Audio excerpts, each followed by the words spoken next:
आदरणीय देशवासी, स्वदेश विदेशमा रहनुभएका दिदीबहिनी दाजुभाइहरू, अब एउटा मेरो मनमा सानो कुरा आएर म बाध्य भएँ। तर कहिलेकाहीँ अनि केही नबुझ्ने मान्छेको कुरा पनि सुनिदिनु भन्ने अनुरोध गर्दछु होइन। किनभने देश विदेशमा जति रहेछौँ, म पनि कुन छु, खाडी छु कि या इन्डिया छु, कहाँ छु, त्यो आफ्नो ठाउँमा छ। मेरो व्यक्तिगतमा केही पनि छैन। तर नेपालको इतिहासमा 2046 सालदेखि लिएर 2082 सालसम्म अनि नेपाली जनता सुखी छैन भन्ने कुरा एउटा स्पष्ट देखिन्छ होइन। किनभने एउटा गल्ती म 46बाट 82सम्म सर्टकटमा सुनाइदिन्छु, धेरै लामो बोल्दैन।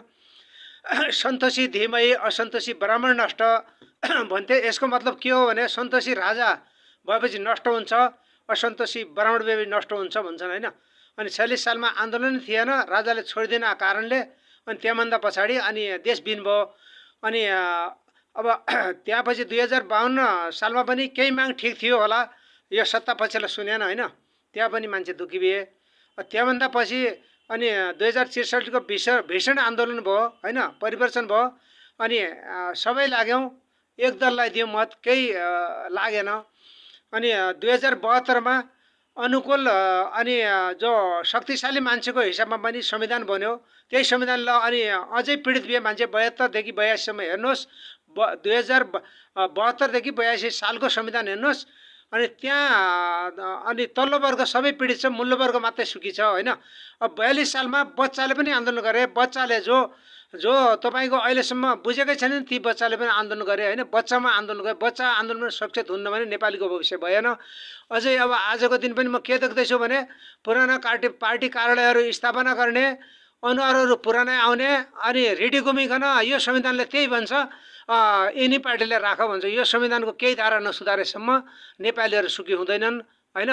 त्यो बुझ्नु होला। त्यो विज्ञ हुनुहुन्छ, देशमा सबै कुराहरू हुनुहुन्छ। तर मेरो आत्माले के भन्छ भने यहाँ नेपाली उसमा तपाईँको यहाँ जुनसुकै भए पनि यी धाराहरू अनि यिनीहरू बन्ने मात्रै छन्। अहिले पनि अनुहार आएर 1 महिना लाग्ला अनुहार सुपाउनु, बस्तीमा पस्यो भनेपछि यिनीको भरौटे, यिनलाई चाट्न पाएका अनि कार्यकर्ता थुप्रै छन्। अब त्यो थुप्रैले बच्चालाई नराख्न सक्छन् र यो असक्षत हुनसक्छ। अहिलेको टेकोको हिसाबले जो चल्या बुद्धिजीवीको राजनीति जो प्रधानमन्त्री जो चुनाव छ नि, त्यो अधुरो हुनसक्छ, देश गृहयुद्धमा जान सक्छ। यसको लागि मेरो बुझेको कुरा क्षमा गर्नु होला, मलाई सेयर मात्रै गरिदिनु होला। अरू मैले यो आमा दुध खाइ भएन अनि बुवा घुँडा अनि चाखेपछि के हुने भन्ने एउटा अर्थ हुन्छ। म यो पैसा कमाउन होइन, आफ्नो मेरो निजी पीडा कच्चा कसलाई फ्याँक्ने, कसले सुन्छ र?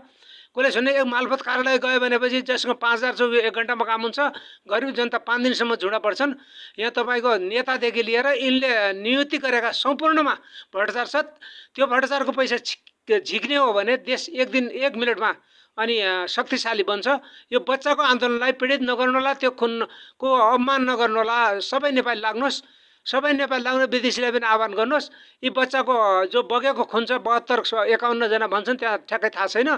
जो बच्चाको खुन बग्यो, उनको आमाबुवा जो रुया छन्, यो पीडाले यिनलाई अपराध लागोस् भन्ने म चाहन्छु। किनभने म पनि कुनै पार्टीकै हुँ। काङ्ग्रेस एमाले माओवादीभन्दा बाहिर कोही पनि थिएनन्, अहिले पनि त्यही थिए। तर हाम्रो कल्याण भयो भने यो कल्याणको लागि सबैले लाग्नुहोस्। किनभने अनि एउटा उद्धार गर्नुहोस्, सबैको जो पीडा छ, जो देशको पीडा छ, देशलाई उद्धार गर्नुहोस्, नेपाल आमालाई उद्धार गर्नुहोस्। योभन्दा अर्को विकल्प छैन। यो बच्चाको खुनलाई खेर नजान्दिनुहोस् है। सेयर गरिदिनु होला प्रभु।